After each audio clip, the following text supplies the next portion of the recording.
अगर मैं आपसे कहूं टीम इंडिया 4 बड़ी वजह से यह सीरीज हार गया, क्या शुभमन गिल की खराब कप्तानी से, क्या विराट कोहली की खराब परफॉर्मेंस से, क्या जसप्रीत बुमराह या कुलदीप यादव को टीम में ना सिलेक्ट करने से टीम इंडिया सीरीज हार गया, सब कुछ बताएंगे। शुभमन गिल को कप्तान बनाने का क्या फायदा है जब सारे फैसले रोहित शर्मा बता रहे हैं, ये करना है, वो करना है, बॉलिंग किसे करना है, और कप्तान का क्या फायदा, उससे कोई पूछ ही नहीं रहा है। उससे बढ़िया रोहित शर्मा कप्तान और शुभमन गिल उप कप्तान होते हैं, तो आज भारतीय टीम सीरीज हाथ से नहीं गंवा सकती थी। देखिए, इन 4 ने कटवाई टीम इंडिया की नाक तो ऑस्ट्रेलिया के खिलाफ करवाया। पूरे देश का अपमान और भारतीय टीम की हार के हैं सबसे बड़े गुनहगार। आखिरकार वो कौन से गुनहगार हैं और क्या वजह है जिसकी वजह से हम ये बात कह रहे हैं कि भारत इस सीरीज को बराबर कर सकता था। लेकिन वो कौन सी गलती है जिसकी वजह से टीम इंडिया को यहां पर हार झेलनी पड़ी है और जीता हुआ मुकाबला टीम इंडिया ने अपने हाथों से थालियां परोसकर ऑस्ट्रेलिया को दे दिया, ये आपको बताने वाले हैं। आप सबको मालूम है कि भारतीय टीम इसके बाद वक्त ऑस्ट्रेलिया में खेल रही है। तीसरा और आखिरी वनडे मुकाबला बस 25 को होने वाली है, जो सिडनी में खेला जाएगा, यानी टर्न अराउंड टाइम काफी कम है। लेकिन जब पहला मैच खत्म हुआ था तभी ये सवाल उठाए गए थे कि भारतीय टीम अपने प्लेइंग 11 को सही अगर करती है तभी जाकर के भारतीय टीम कुछ अच्छा कर पाएगी। हमने भी आपको कई बार वीडियोस के माध्यम से बताया कि टीम इंडिया में बदलाव जरूरी है, ये खिलाड़ी होना चाहिए, ये खिलाड़ी नहीं होना चाहिए। लेकिन कुछ भी कह दिया जाए, भारतीय क्रिकेट फैंस चाहे जितनी भी अर्जी लगा लें, लेकिन भारतीय टीम के कोच मैनेजमेंट के ऊपर में कुछ नहीं समझ पाए। नतीजा यह हुआ है कि भारतीय टीम जो दूसरे मैच के अंदर में उतरती है, एक बार फिर से टॉस हारी है। पिछले 2 सालों से टीम इंडिया टॉस जीती ही नहीं है। मतलब ये विडंबना कहिए इसको कि 17 वनडे मुकाबले हो गए हैं और भारत का कोई भी कप्तान, इवन जब रोहित कप्तान थे तो भी, और अब गिल कप्तान है तो भी, अभी तक टॉस हम नहीं जीत पा रहे। और सबसे बड़ा गच्चा हम यही खा जा रहे हैं कि हम टॉस ही नहीं जीत पा रहे, यानी कि जो सामने वाली टीम हमें दे रही है हम वही कर रहे हैं। और ऐसे में दोनों ही मैचेस में हम पहले बल्लेबाजी करते रहे। पहले मैच के दौरान जो कुछ हुआ वो तो खैर चलिए ठीक है, उसमें हार मिल गई, लेकिन दूसरे मैच के दौरान भारतीय टीम ने कम से कम इतना स्कोर तो जरूर बना लिया था कि इस मैच को जीता जा सकता था, लेकिन हम ये मैच भी हार गए। तो ऐसे में वो 4 ऐसे गुनहगार मैं आपको बताने वाला हूं जिनकी वजह से ही भारत को ये अपमान का घूंट पीना पड़ा है। और अब आखिरी मैच के अंदर में ऑस्ट्रेलिया चाहे अपनी शेफील्ड शील्ड की कोई टीम लाके उतार दे, अपनी लोकल डोमेस्टिक टीम उतार दे, या जो BBL की टीम है उसको उतारे, हमारी हार ऐसा लग रहा है कि हमारी जो तैयारी है उसको देखते हुए वैसे भी पक्की नजर आएगी, क्योंकि ऑस्ट्रेलिया को पता है कि सीरीज तो वो जीत चुके हैं। उस दिन ट्रॉफी जो है वो उठाते नजर आएंगे। ट्रॉफी जब शूट हुआ था उस समय तो गिल और मिचेल मार्श एक साथ वो ट्रॉफी लिए थे।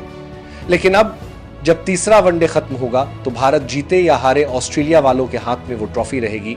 और फिर ऑस्ट्रेलियाई सेलिब्रेशन तो आप सबको पता ही है कि कैसे चिढ़ मचाती है भारतीय फैंस के अंदर में, या जब हम सब देखते हैं तो वो सारी चीजें, वो जलालत जो है वो झेलनी पड़ेगी टीम इंडिया को। लेकिन इसके पीछे कारण कौन कौन रहे हैं? सबसे पहला कारण हमारे टीम इंडिया के मशहूर कप्तान शुभमन गिल साहब द ग्रेट। ये ऐसे कप्तान है, जब से कप्तानी इनको मिली है इनको खुद को पता नहीं होता कि इनको टीम का प्लेइंग 11 क्या बनाना होगा।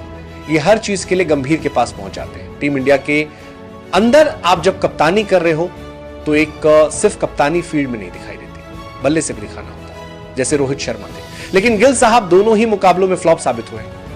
दोनों ही मुकाबलों में गिल साहब के बल्ले से रन नहीं निकला है, यानी कि इनकी बल्लेबाजी जो है वो चल ही नहीं रही है। और कप्तानी तो खैर हम सब समझ ही रहे हैं, कप्तानी में कितना कुछ कर रहे हैं, तो वो नहीं चल रही है। और इस मुकाबले की भी बात करें तो भारतीय टीम के लिए जब बल्लेबाजी करने आए थे तो गिल साहब 9 गेंदों में 9 रन बना करके एक चौके की मदद से निपट गए। उसके बाद आप देखेंगे तो कौन रहे यहां पर दोषी? वो रहे हैं विराट कोहली। विराट कोहली लंदन में रहते हैं अपने परिवार के साथ, कोई कहीं पर भी रह सकता है, उसमें कोई दिक्कत वाली बात नहीं है। हमारे आन बान शान रहे हैं विराट कोहली, किंग कोहली। हम ऐसे थोड़ी ना कहते हैं, वो स्किल सेट उनके पास में है, वो नाम है, सब कुछ है। लेकिन एक बात तो माननी पड़ेगी कि विराट कोहली के पास मैच प्रैक्टिस नहीं था। और अगर आपको याद हो, मैंने हमेशा एक बात कही है कि आपके पास चाहे आप कितने बड़े फिटेस्ट प्लेयर हो दुनिया के, आप दुनिया में सबसे फिट आदमी क्यों कर दिए ना हो, लेकिन जो आप काम कर रहे हैं उस काम को करने के लिए आप फिट है या नहीं, ये बड़ा जरूरी है। आपने जो फिटनेस टेस्ट जब बीसीसीआई की सिलेक्शन कमेटी ने मांगा था तो लंदन में दिया था विराट कोहली ने फिटनेस टेस्ट। फिट तो बहुत है, लेकिन मैच फिट क्या है या नहीं है, और मैच फिट से भी ज्यादा जरूरी है गेम टाइम। वो गेम टाइम विराट कोहली को नहीं मिला क्योंकि डोमेस्टिक मैचेस वो खेलते नहीं है और इसीलिए सीधे जाकर ऑस्ट्रेलिया में बैठ गए, वहां उतर गए कि चलो भाई अब खेल लेंगे। वो नहीं हो पाया। 2 मैच में 2 0-0 लेकर के वापस आ रहे, यानी कि 2 मैच में 2 डक है। एक मैच में 8 गेंद तक पारी चली 0 पर आउट होने के लिए, और इस मुकाबले के अंदर में 3 गेंद तक पारी चली 0 पर आउट होने के लिए, यानी दोनों मुकाबलों को मिलाकर के 11 गेंदें खेली है विराट कोहली ने, और अभी तक खाता खोलने का इंतजार है। शायद अब सिडनी में खुल जाए तो खुल जाए।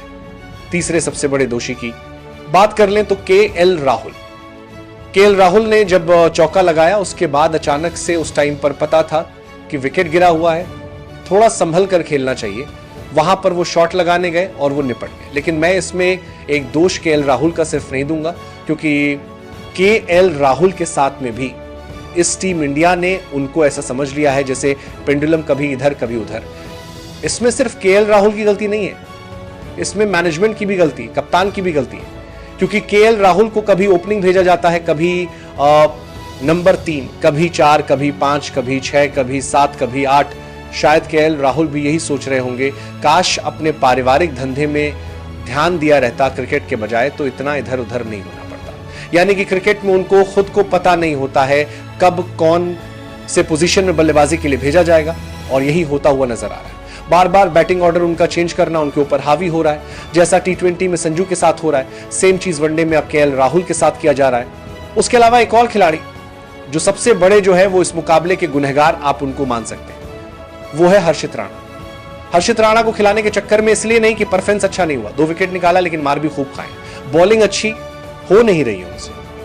उसके अलावा बल्लेबाजी भले ही रन बना दिए हो, लेकिन हर्षित राणा के चक्कर में वो खिलाड़ी इस टीम में नहीं आ पा रहा जो वेल डिव प्लेयर है, और वो प्लेयर कोई और नहीं है, कुलदीप यादव है।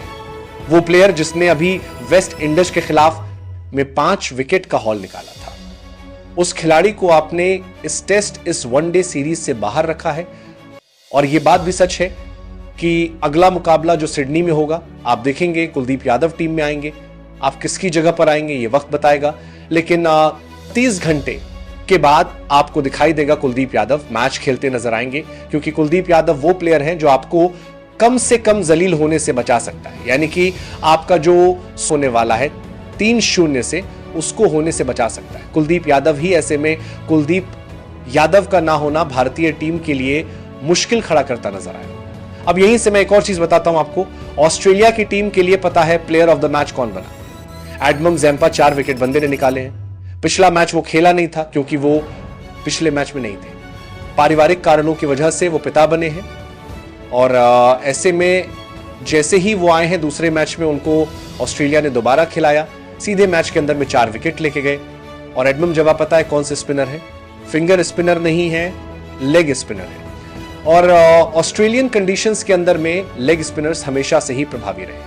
कारण ये होता है कि भारतीय कंडीशन में आप देखेंगे एशियन अपोनेंट पे तो जहां गेंद ग्रिप करती है वहां पर फिंगर स्पिनर हमेशा काम करता है, लेकिन जहां गेंद ग्रिप नहीं करती है वहां पर आपके पास लेग स्पिनर होना चाहिए, रिस्ट स्पिनर होना चाहिए।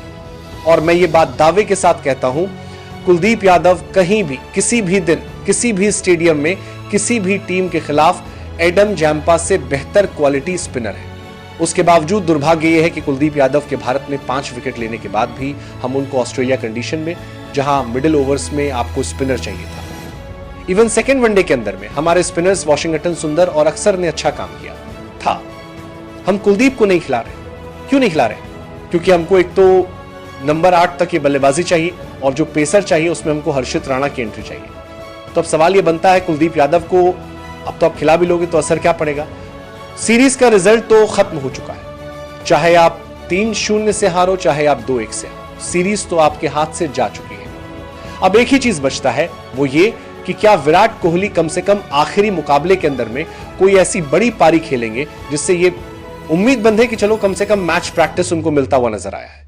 क्योंकि विराट कोहली तो नहीं चल पाए, रोहित शर्मा ने शानदार पारी खेली है, और रोहित तो दिखा रहे हैं कि वो पहले भी फॉर्म में थे, अभी भी फॉर्म में है, और अब तो फिटनेस भी सही करनी है। लिया है तो आगे के लिए वो ध्यान दे रहे हैं।